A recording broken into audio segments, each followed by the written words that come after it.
अस्सलाम वालेकुम। आज की हमारी रेसिपी है स्ट्यू। स्ट्यू बनाना बहुत ही आसान। मैं आपको बताऊंगी स्ट्यू कैसे बनाते हैं। आप चैनल को सब्सक्राइब करें, बेल आइकन के बटन को क्लिक करें ताकि मज़ेदार रेसिपी आपको मिलती रहे। चलें आइए, इसमें जो चीज़ें डलती हैं मैं आपको बताती हूँ। सबसे पहले हम बीफ गोश्त लेंगे, आधा किलो है। प्याज हमने लिए 6 अदद, 3 पाव के करीब। अगर आप कम डालना चाहें कम डाल सकते हैं। इमली के दाने 4 से 5 अदद। आधा चमचा हमने लिया पिसी काली मिर्च। 3 टमाटर हैं। गरम मसाला हमारा है जीरा, बड़ी इलायची, लौंग, दालचीनी और नमक हमने हस्बे ज़रूरत लिया है। अब ये अदरक स्लाइस में काटना है। और मैंने लिए हैं ये गोल वाली मिर्चें 20 अदद। ये देखें साइज का छोटा है इसलिए मैंने 20 लिए। साइज अगर बड़ा हो तो आपने 15 लेनी है। ठीक है, चलें आइए अब हम पकाते हैं। बिस्मिल्लाहिर्रहमानिर्रहीम। 1 कप से कम ऑयल डालना है हमने इसमें। ये 1 कप से कम लिया था मैंने। इसमें हम गोश्त डालेंगे।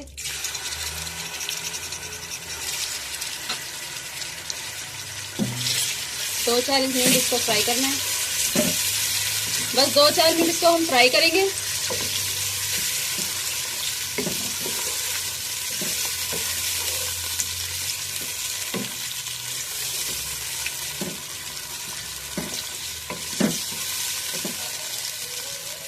ये इस तरह कर देना है।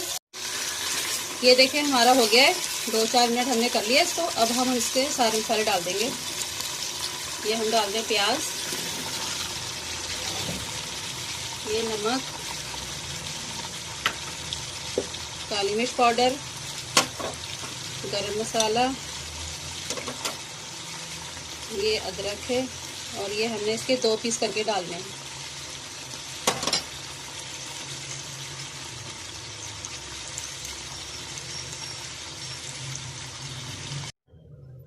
ये देखें इस तरह हमने 2 पीस कर लेने। अब ये सारे इसमें हम डाल देंगे। और ये 4 गिलास पानी है, ये इसमें हम डाल देंगे। पहले इसको हमने मीडियम फ्लेम पे बनाना है। जब बॉयल हो जाएगा तो हमने इसको लो कर देना है। और भुनाई के टाइम हमने इसमें टमाटर और इमली डालनी है। अब हम इसको पकाने के लिए रख देते हैं।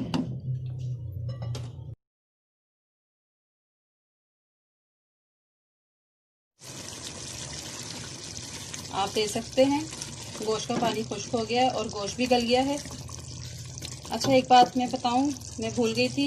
ये आधा टीस्पून यानी कि half teaspoon red chilli powder जाएगा, सुरख मिर्च पाउडर। अब ये भुनाई पर भी है, इस टाइम पे हम डाल सकते हैं, पहले भी डाल सकते हैं। और अब टमाटर डालेंगे 3 अदद जो मैंने काटे थे। और ये इमली 4-5 दाने। इसको हम 10 मिनट के लिए कवर कर देंगे, फिर इसकी भुनाई करेंगे।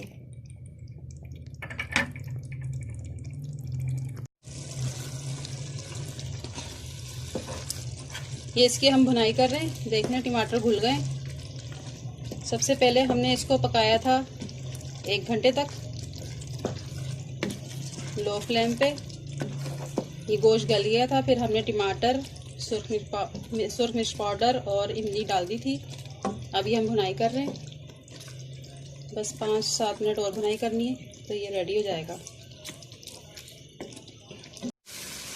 आप देख सकते हैं कितनी अच्छी सी इसकी भुनाई हो गई है। प्याज टमाटर सब एक जान हो जाए और ऑयल छोड़ दे, फिर ये रेडी हो गया है। अब हम डिश आउट कर लेंगे। ये देखिए रेडी हो गया है। बहुत मज़े का लग रहा है, कितनी अच्छी रंगत आई है। इसमें सिर्फ हम अदरक डालेंगे, धनिया बिल्कुल नहीं डालना इसमें हमने। इसी तरह आप ट्राई करें और सबको एंजॉय कराएं। दुआ में याद रखें। अल्लाह हाफिज।